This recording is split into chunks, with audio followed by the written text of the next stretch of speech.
19성전에서의 12살 예수. 율법 박사들과 논쟁 예언서를 읽음 힐렌의 요구로 예언 해석. 190일 다시 예루살렘의 큰 축제일 때 요셉과 마리아와 그의 아들 예수는 그곳에 있습니다. 그 아이 나이는 12살입니다. 192 예루살렘에는 유대인과 여러 나라에서 온 개종자들이 있었습니다. 193 예수께서 성전 장내에서 사제들과 박사들 사이에 앉아 있었습니다. 194 예수께서 예언서를 펼쳐 읽으셨습니다.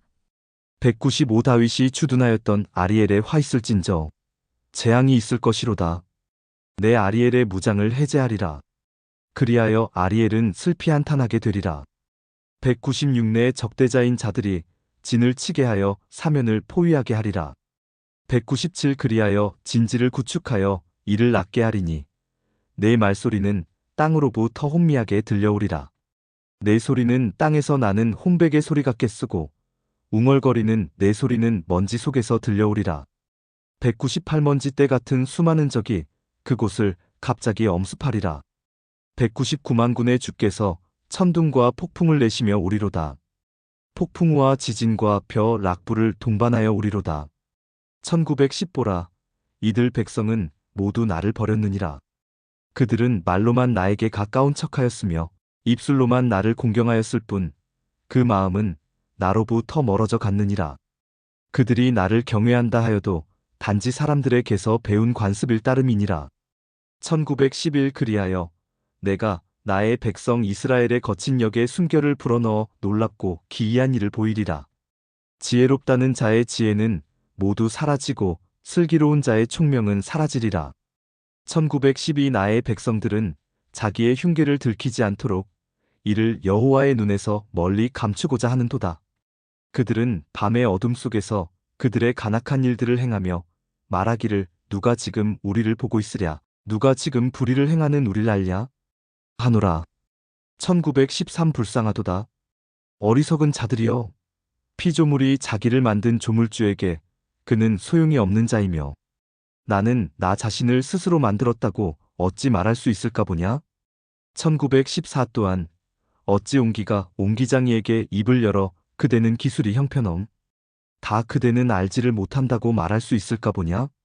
1915 그러나 이제 머지않아 레바논이 과수원이 되고 과수원이 숲으로 변하고 말리라. 1916 그날 귀머거리는 하느님의 음성을 듣게 될 것이며 장님은 하느님의 말씀을 기록한 생명서를 읽게 될 것이다. 1917 그리고 고통받는 자들은 구원을 받아 기쁨으로 충만하게 될 것이며 온갖 부족한 자들은 그 욕구가 만족할 것이며 모든 어리석은 자들 이 슬기로워지리라. 1918 백성들은 돌아와서 하느님을 성스럽게 모시게 될 것이며 마음속에 서울어 나오는 진정한 마음으로 이를 받아들여 경배하게 되리라. 1919 예수께서 여기까지 읽고 나서 책을 치워놓고 말씀하셨습니다. 여러분들, 율법 선생님들께서 이 선각자의 말씀을 알기 쉽게 설명해 주시겠습니까? 1920 그러자 율법 선생들 사이에 앉아있던 힐레리 앞에 나서서 말했습니다. 아마 그 말씀을 읽은 우리의 젊은 선생이 해석자가 될 것입니다. 1921 그리하여 예수님께서 말씀하시기를 선각자가 말한 아리엘이란 우리가 사는 예루살렘입니다. 1922 이기심 셀피슈너스과 잔혹성 코를티유로 이 백성들은 엘로임의 객까지 악취가 되었습니다. 1923 선지자는 멀리서 이러한 날들과 이러한 시대를 보았으며 글로 적었습니다. 1924 우리들의 박사들, 율법학자들, 제사장, 학자들은 가난한 자들을 억압하는데 그들 자신은 사치스럽게 살고 있습니다. 1925 이스라엘의 희생이나 제물은 하느님에게는 단지 혐오스러운 것입니다. 하느님께서 요구하시는 유일한 희생은 자아입니다. 1926 사람이 사람에게 이렇게 정의롭지 못하고 이렇게 잔인함으로 하느님께서 이 국가에 대하여 말씀했습니다. 1927 보라, 내가 뒤집을 것이니라. 그렇습니다. 내가 뒤집을 것입니다. 올바름을 가진 자가 와서 내가 그에게 맡길 때까지 더 이상 존재치 못하리라. 1928 모든 세상 안에는 올바른 하나의 법이 있습니다. 이 법을 어기는 사람은 고통을 받을 것입니다. 왜냐하면 하느님은 올바르기 저스트 때문입니다. 1929 이스라엘은 길을 잃고 멀리 떠났으며 정의와 인간의 권리에 개의치 않고 있습니다. 그리하여 하느님께서는 이스라엘이 개혁러폼하여 다시 성스러운 홀리너스 길로 돌아오기를 요구하십니다. 1930 만약 우리 백성들이 하느님의 목소리를 듣지 않는다면 보시오. 멀리서 많은 나라가 와서 예루살렘을 약탈하고 우리의 성전을 부수고 우리의 백성을 외국 땅에 포로로 데려갈 것입니다. 1931 그러나 이것은 영원하지 않을 것입니다. 비록 그들이 멀리 또 넓게 흩어져 목동 없는 양과 같이 지상의 여러 국가 사이에서 여기저기 방황하더라도 1932 하느님께서 포로된 무리를 다시 오게 하는 때가 올 것입니다. 왜냐하면 이스라엘은 되돌아오고 평화 속에 살 것이기 때문입니다. 1933많은 세월이 흐른 뒤 우리 성전은 다시 세워질 것이며 하느님을 경배하려는 자, 마음의 기쁨이 순수한 자가 와서 하느님의 집을 영광스럽게 여기고 올바름이 지배하게 될 것입니다. 1934 예수님께서 이같이 말씀하시고 그 옆자리로 갔습니다. 모든 사람이 놀라서 말했습니다. 이 사람은 분명 그리스도다. 1. 요약 및 분석. 이 구절은 12세 된 예수가 예루살렘에서 큰 축제 기간 동안 성전에서 제사장과 학자들 사이에 앉아 있는 장면을 묘사합니다.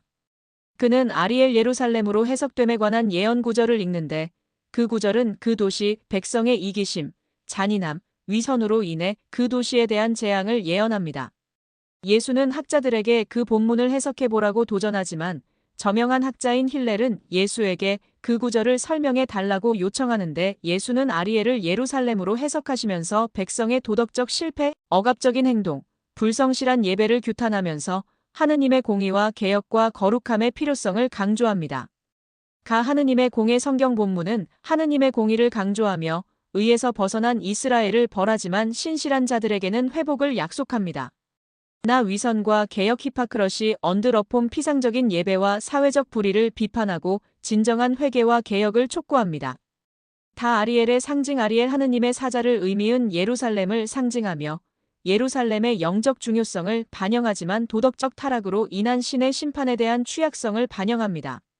라 문화적 맥락 이 장면은 유대인의 축제 분위기와 성전에서의 학문적 토론을 반영하며 예수는 랍비들 사이에서 흔한 관행인 주석에 참여합니다. 기존 성경에 유사한 구절. 가 누가복음 241-52 신약전서 1 연결 이 구절은 12세 된 예수가 성전에서 종교교사들과 교류하며 그분의 지혜로 그들을 놀라게 하는 것을 묘사합니다. 246-47 그들이 성전에서 예수를 발견하고 교사들 사이에 앉아 그들의 말을 듣고 그들에게 질문하니라. 이 분석 예수가 12세 때 학자들과 토론하는 것에 대한 지리의 묘사는 누가의 기록과 밀접하게 일치하지만 이 지리는 누가복음에서 발견되지 않는 특정한 예언적 해석과 해석을 덧붙입니다. 3. 인과법과의 관계 relation to the law of cause and effect. 영적 또는 도덕적 맥락에서 원인과 결과의 법칙은 행동에는 결과가 있다는 원칙을 의미하며 종종 신의 정의나 카르마와 같은 개념과 관련이 있습니다. 가 도덕적 원인과 결과 1. 이 구절은 이스라엘의 도덕적 실패이기심, 잔인함, 위선을 결과 심판, 원수에 의한 멸망과 연결시킵니다. 예를 들어 19장 28절은 온 세상에 하나의 공의로운 법이 있으니 하느님은 공의로우심이니 그것을 범하는 자들은 고난을 받을 것이라고 말합니다. 이것은 불의한 행동은 고통을 낳고 개혁은 회복을 낳는다는 분명한 인과 관계를 반영하고 있습니다. 가 예수의 해석은 하느님의 공의가 가난한 자를 억압하는 것고전 1924이나 불성실한 예배고전 1925와 같은 사회적 죄에 대한 결과를 강조하고 있습니다. 이 예언적 경고와 개혁과 이 예언은 계속되는 불순종은 예루살렘의 멸망을 초래할 것이지만 1930 회개는 회복으로 이어질 수 있다고 말씀합니다. 1932-33 이것은 인과관계의 원리와 일치합니다. 부정적인 행동 불순종은 파멸을 일으키고 긍정적인 행동 회개는 갱신을 일으킵니다. 나 개혁에 대한 요구 1929는 행동의 변화가 결과를 바꿀 수 있음을 시사하며 인간의 선택의지가 신성한 결과에 영향을 미친다는 생각을 강화합니다. 나 보편적 원리 1, 이 구절은 하느님의 공의를 모든 사람에게 적용되는 보편적인 율법 1928으로 규정하며 이것은 도덕적 선택이 영적 또는 현세적 결과를 결정하는 원인과 결과에 대한 철학적 또는 종교적 개념을 반영합니다. 이 토기장이와 진흙의 비유 1914는 인류가 창조주를 거역한 결과에서 벗어날 수 없다는 것을 강조하며 원인과 결과의 필연성을 강화하고 있습니다. 다 더 넓은 컨텍스트에 대한 연결일 기독교 신학에서 원인과 결과의 법칙은 심고 거두는 것의 원리와 일치합니다. 이 다른 전통의 불교 또는 힌두교에서 카르마는 행동이 미래의 결과를 결정하는 유사한 원칙을 반영합니다. 정의와 개혁에 대한 지리의 강조는 비록 유대-기독교적 맥락에서 짜여져 있기는 하지만 이러한 아이디어는 서로 공명하고 있습니다. 감사합니다. 좋은 하루 되십시오.